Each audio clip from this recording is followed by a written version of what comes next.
तो देखिए बच्चों, आपके सामने क्लास 10th के मैथ के 6वें लेसन का एक और इम्पोर्टेंट क्वेश्चन, ठीक है।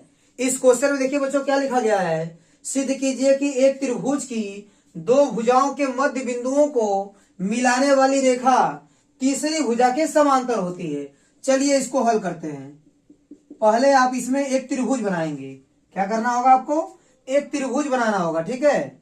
ध्यान दीजिएगा, ए आपका त्रिभुज बन गया ABC, ठीक है। और इसने बोला कि एक त्रिभुज की दो भुजाओं के मध्य बिंदुओं को मिलाने वाली रेखा, मान लीजिए कि AB का मध्य बिंदु D है और AC का मध्य बिंदु क्या है? E है, ठीक है। अब इसको यहां से मिला दीजिए, D को E से मिला दीजिए, ठीक है। तो D आपका मध्य बिंदु, इसका मतलब AD और BD आपस में बराबर होंगे, और E मध्य बिंदु इसका मतलब AE और CE आपस में बराबर होंगे, ठीक है। अब ध्यान दीजिएगा बच्चों, यहां लिखेंगे चूंकि D AB का मध्य बिंदु है, AB का मध्य बिंदु है, ठीक है। इसलिए देखिए D AB का मध्य बिंदु है तो AD और BD आपस में बराबर होंगे, इसलिए AD बराबर BD, ठीक है।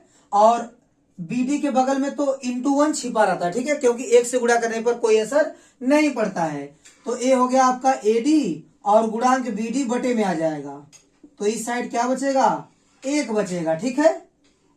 इंटू 1 यहाँ छिपा रहता है, ठीक है। BD को बटे में भेज देंगे तो यहाँ क्या बचेगा? 1 बचेगा।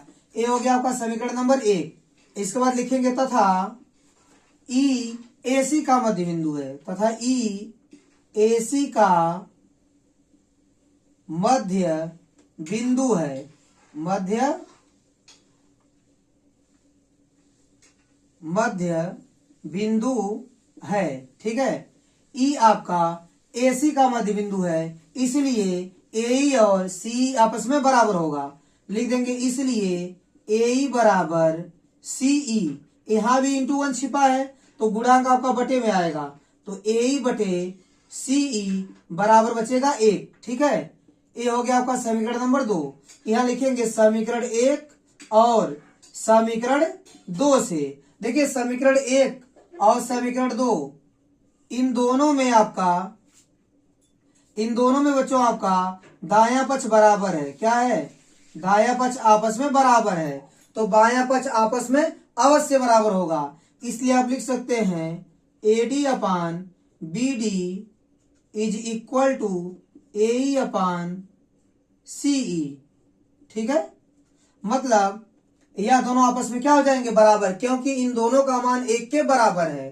तो बच्चों ध्यान दीजिएगा, AD और BD का अनुपात और AE और CE का अनुपात यदि बराबर है तो आपका DE जो है वो BC के क्या होगा? समांतर होगा।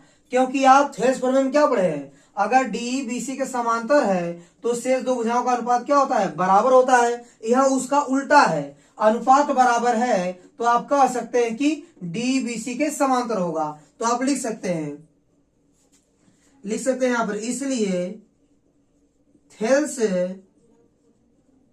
प्रमेय के विलोम